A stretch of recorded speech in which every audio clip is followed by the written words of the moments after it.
আপা যেটা সিসি ক্যামেরার কথা একটু আগে বলেছেন, গত একটা প্রোগ্রামে আমি সিসি ক্যামেরার কথা বলে তো এটা প্রচুর জায়গায় বিভিন্ন আলাপ হয়েছে।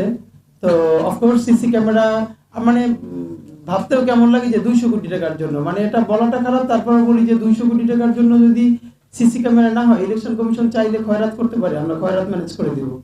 এই খয়রাতটা আমরা খারাপ করতে বলি না, বৃহত্তর বরিশালে দান সৎকারে খয়রাত বলে, আরবি খয়রাত কল্যাণ কামনা থেকে আসছে, আমরা যারা ভিক্ষাবৃত্তি বলি। প্রবাসীরা চাইলে এই 200 কোটি টাকার সিসি ক্যামেরা দেশের জন্য এমনি দিয়ে দিবে, যারা লিমিটেড শাটডাউন করে নতুন বাংলাদেশ এসেছে। তো যদি তাদের পয়সার সমস্যা হয়, নিয়ত সহি থাকে, তাহলে ইনশাল্লাহ আমরা সবাই মিলে সিসি ক্যামেরার ব্যবস্থা করে দিতে পারবো। কিন্তু ব্যাপার হলো এই সিসি ক্যামেরাটা তারা অপারেট করবে কিনা। আর সিসি ক্যামেরা ইনস্টল করতে গিয়ে যদি সময় লাগে, তাহলে ইনস্টল করতে কিয়ামত পর্যন্ত লাগলে কিয়ামতের দিন ইলেকশন হবে, তার আগে ইলেকশনের দরকার নাই। মানে ব্যাপার হলো আপনি আবারও একটা ত্রুটিপূর্ণ নির্বাচন করবেন এবং সেই নির্বাচনে আপনি কারো না কারো সুবিধা দিয়ে পরবর্তীতে বয়স 70 হয়ে যাওয়ার পরেও সাবেক সচিব আপনি আবার একটা চুক্তিভিত্তিক নিয়োগে একটা প্রতিষ্ঠানের প্রধান হবেন, এই হলো ধান্দা। তো সচিবদের ব্যাপারে আল্লাহ তো আপনাদেরকে অনেক বড় বানাইছে, আমরা তো আপনাদের নাতিদের বয়সী অনেকের। তো আপনারা মানে বাংলাদেশের সমস্যাটা হলো একজন মানুষের জীবনে কত টাকা দরকার, এইটা জীবনে আমাদেরকে স্কুল কলেজে কোনোদিন শেখানো হয় না। মানে কয় টাকা দরকার, আমাদের বড়লোক হইতে হবে, কিন্তু আমাদের ঠিক কতটুকুন টাকা হইলে একটা ভালো লাইফ লিড করা যাবে, সেই টাকাটা ঠিক মতো খরচ করা যাবে, এইটা আমাদের শেখানো হয় না। আপনারা জানেন যে 25 লক্ষ টাকা ধরা হয়েছে, প্রত্যেক প্রার্থী খরচ করতে পারবে অথবা প্রার্থী প্রতি 10 টাকা। তো আমার কথা হলো যে ধরেন এই যে 25 লক্ষ টাকা একজন খরচ করবে, কয় টাকা করলো বা করলো না, এইটা ধরার প্রক্রিয়াটাকে, এটা কি ইলেকশন কমিশনের কোনো ভ্যালিড কোনো প্রসেস আছে?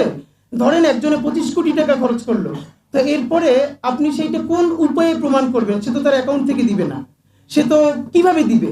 এরপরে ধরেন আপনি প্রমাণ করলেন যে না, সে টাকা খরচ করেছে, এরপর কি আপনি তার এমপি পদ বাতিল করতে পারবেন?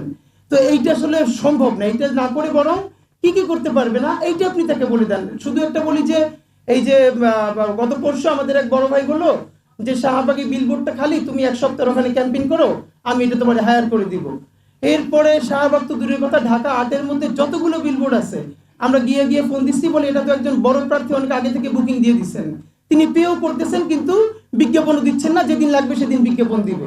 মানে খুব আনন্দ যে একটা আমরা মানে বিলবোর্ড আমরা দিতেও পারবো না, কিন্তু অন্য কেউ সবগুলো বুকিং করে রাখছে আরো 1 মাস আগে থেকে। ইলেকশন কমিশন এটাকে ঠিক কোন প্রসেসের মধ্যে দিয়ে ধরবে? তা আমি ইলেকশন ওয়ার্কিং ফোর্সকে প্লিজ রিকোয়েস্ট করি যে এইটাকে নিয়ে, যে আসলে টাকার লিমিটেশন না, যে বরং এটা কোন প্রক্রিয়ার মধ্যে দিয়ে ধরা যায়। আর ম্যাডাম একটা কথা বলছিলেন, এটা আমি জাস্ট 1 মিনিটে বলি, যে স্যারও বলছিলেন যে সহিষ্ণু আচরণ করবে সকল প্রার্থী, এইটা আসলে কেউ কোনোদিন করবে না। ইভেন বিদেশে গেলেও কেউ করে না, আইনের বাধ্যবাধকতার কারণে করে। আমি একটা ইন্টারন্যাশনাল প্রোগ্রামে সিঙ্গাপুর গেছি, বাংলাদেশের একটা কোম্পানির এমডি আমার সাথে ছিল, দেখলাম বিড়ি খাচ্ছে তখন তিনি, তখন ওই জোনের মধ্যে গিয়ে বাইরে গেলে জরিমানা, এবং দেশের প্রচুর সমালোচনা করলেন, দেশে আইন নেই, শৃঙ্খলা নাই। তার সাথে যখন আমি বাংলাদেশে ব্যাক করলাম, উনি লাউঞ্জে বসে বিড়ি ধরাই ফেললেন। আমি বললাম আপনি এটা কি করলেন? বলে এখানে তো আর তো আইন নেই। এর মানে আমাদেরকে চাপাই না দেওয়া পর্যন্ত আমরা মানবো না, শক্ত আইন করতে হবে। আর শেষ, যে পাসপোর্টের মাধ্যমে প্রবাসী ভোটারদেরকে অবশ্যই ভোট দেওয়ার একটা প্রসেস তৈরি করতে হবে, কারণ এই প্রবাসীরা ভোট দিতে না পারলে এই জুলাইয়ের কোনো অর্থ নাই।